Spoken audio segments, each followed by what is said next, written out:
Hey everyone, and welcome to the Easy Promotions YouTube channel. In this week's seller news, we covered some of the revelations from the congressional investigation into big tech firms, including Amazon. Be sure to check out the latest Amazon FBA seller news if you haven't already. And before we begin, if you're wanting to keep up to date with all the Amazon seller news, be sure to like and subscribe to the channel. We have a weekly news roundup and videos throughout the week where we look deeper into some of the stories we cover. Amazon has been answering some questions to the congressional antitrust probe into big tech firms, one of which is Amazon. And in today's video, we're going to look into some of the revelations and things we have learnt so far from this probe regarding Amazon and its relationship with third-party sellers, mostly using the Amazon FBA scheme. Number 5. Amazon uses aggregated data to undercut third-party sellers. Private label Amazon FBA sellers have long had theories on Amazon using data to undercut them. In the antitrust probe, Amazon openly admitted that it uses data from third-party sellers and first-party sales to get ahead of the competition. The problem here is that the competition just so happens to be small third-party sellers relying on Amazon as a selling channel. Amazon is defending its actions on the subject by claiming that it's perfectly normal for retail distributors to use similar sales data in this way. Amazon is also claiming that they do not use this data to source suppliers, launch or price private label products. Although they are saying they do not use this data to price their products, there may be another reason for that, as we will cover later in this video. Ultimately, it does confirm suspicions that Amazon uses third-party seller data to then create their own private label brands to compete against these sellers using their platform. This data is not available to sellers, and Amazon has even started to restrict certain third-party tools such as Helium 10 and Jungle Scout from accessing similar data. This is putting third-party sellers at a massive disadvantage against Amazon private label products. What do you think though? Is Amazon quite right to use this data against third-party sellers? Let us know in the comments below.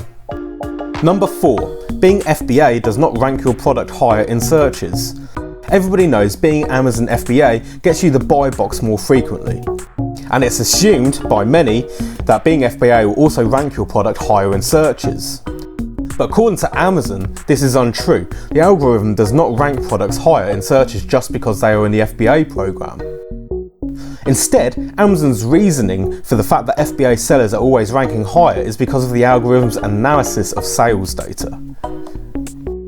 Amazon says its algorithm knows that FBA sold products are less likely to get returns, be late delivery, and overall have a higher customer satisfaction. So Amazon's algorithm takes these factors into account when ranking product. So being part of FBA will not mean you're going to rank higher according to Amazon, but its algorithm is going to place you higher for being FBA. What do you think? Has Amazon just tried to blame their algorithm for something completely in their control? Before we continue though, make sure you subscribe and get all the latest Amazon seller news. It's really easy, just click the subscribe button in the bottom right of this video. Number 3. Amazon does not rank its products above third-party sellers. Amazon has said it does not rank its own private label products above third-party sellers.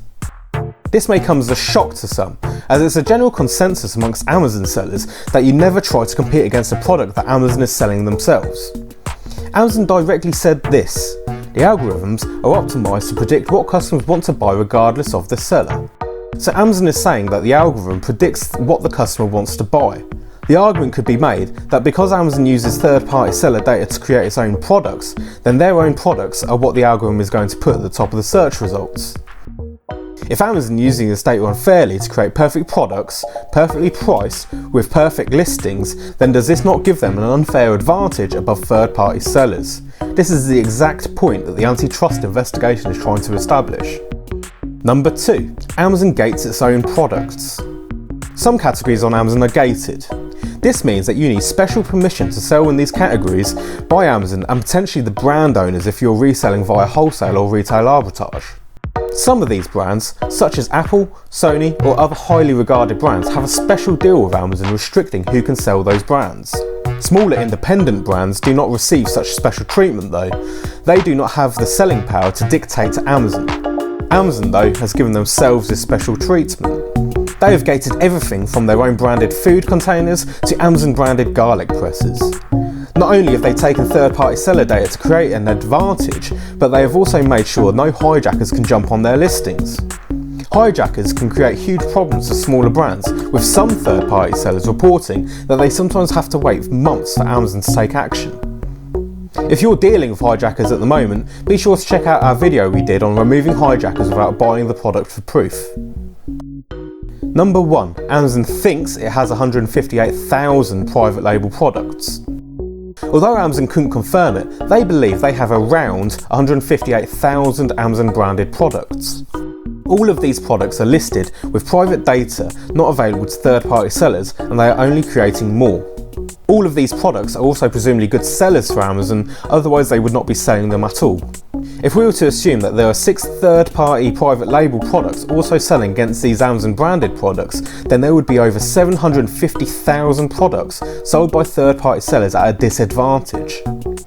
Obviously there are many more products to sell on Amazon, but it would be safe to assume that the ones that Amazon has private labelled are the ones that are worth selling. It's worth pointing out as well that the antitrust investigations are also being performed in other countries. The main one of interest is the European Union, where these things are not taken as lightly as in the US. If Congress takes a hard line on Amazon in the US, it's safe to assume that the European Union is going to take an even harder line. What are your thoughts though? Is Amazon doing nothing wrong, or are they guilty of exactly what the congressional investigation is accusing them of? Or are they well within their rights to use their platform however they like? Make sure you like and subscribe to the channel guys, so you don't miss out on any of the Amazon seller news, and check out some of these great videos on your screen right now.